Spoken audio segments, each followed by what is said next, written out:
Ready ready. Part 3 हम लोग पढ़ रहे हैं, फिजिक्स का समाप्त करने वाले हैं। पार्ट 3 में आपने हमसे पढ़ लिया मानव नेत्र के बारे में ठीक ठाक चीज पढ़ लिया, लगभग सारा बात मैंने आपको बता दिया।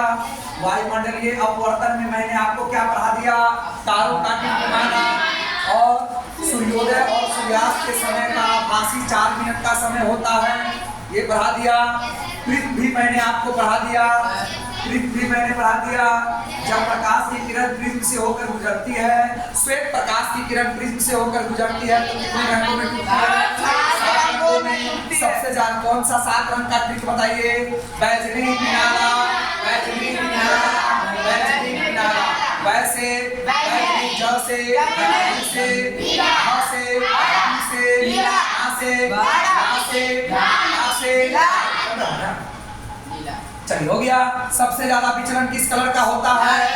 सबसे ज्यादा विचलन जिसका विचलन ज्यादा उसका तरंग है, जिसका विचलन सबसे ज्यादा उसका तरंग है। सबसे कम विचलन किस रंग का होता है? लाल का तरंग है सबसे ज्यादा, जिसका तरंग है सबसे ज्यादा उसका विचलन सबसे कम। चलिए क्लियर हो गया ये भी बात। चलिए उसके बाद आया पर आप लोग हमसे इंद्रधनुष का बनना। इंद्रधनुष कब बनता है?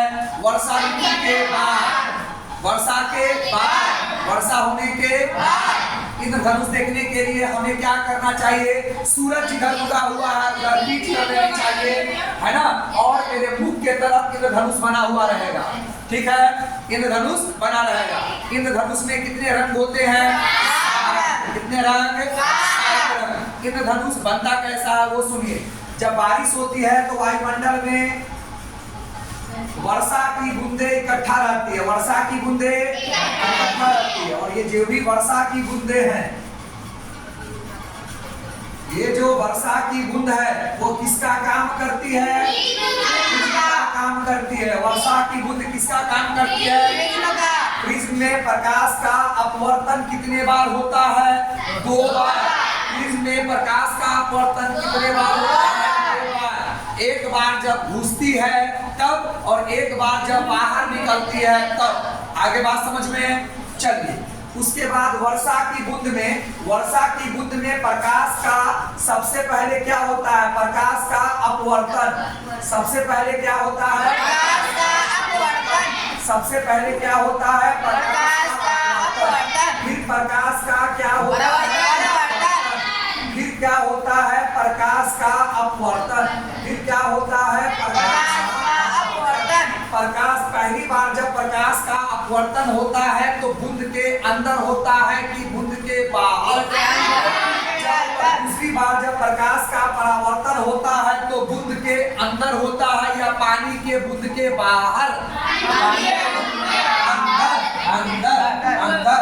और जब तीसरी बार प्रकाश का अपवर्तन होता है तो पानी के बूंद के बाहर। इस प्रकार प्रिज्म 2 बार प्रकाश का अपवर्तन करता है, लेकिन वर्षा की जो बूंद होती है वो 2 बार अपवर्तन और 1 बार परावर्तन, और इसके कारण हमारा इंद्रधनुष बन जाता है। चित्र में देख लीजिए, एक बड़ा चित्र से समझिए।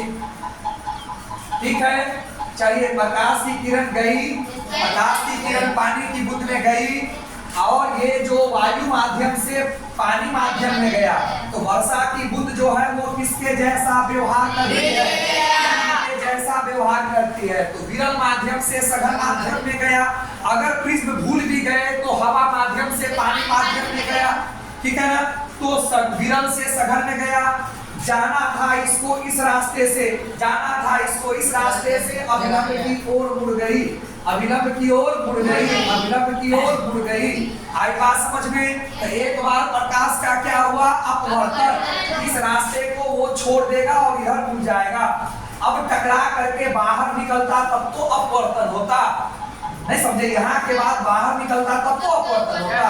यहाँ से टकरा करके वो वापस लौट आया तो प्रकाश का क्या हुआ? परावर्तन। अब क्या हो गया? अब ये फिर अपने रास्ते को छोड़ेगा और फिर थोड़ा सा मुड़ जाएगा, तो प्रकाश का क्या हुआ? अपवर्तन। हवा माध्यम से गया था, हवा माध्यम में आ गया। आकाश माध्यम से चला था, आकाश माध्यम में आ गया। तो आकाश में इंद्रधनुष का बनना इसी प्रकार होता है। वर्षा की बूंद में जब प्रकाश की किरण जाती है तो प्रकाश की किरण वर्षा की बूंद क्या करती है, प्रिज्म के जैसा व्यवहार करती है, ठीक है। और वर्षा के बूंद में प्रकाश का सबसे पहले क्या होता है, उसके बाद क्या होता है, क्या होता है। इस प्रकार हमारा इंद्रधनुष बनता है। इंद्रधनुष में कितने रंग होते हैं, अंग्रेजी में बताइए उसका ट्रिक। V से, I से, B से, G से, Y से, O से, R से, क्लियर हो गया। इस प्रकार आपने इंद्रधनुष का बनना भी हमसे सीख लिया। That's clear. इंद्रधनुष पॉइंट खत्म, स्टॉप।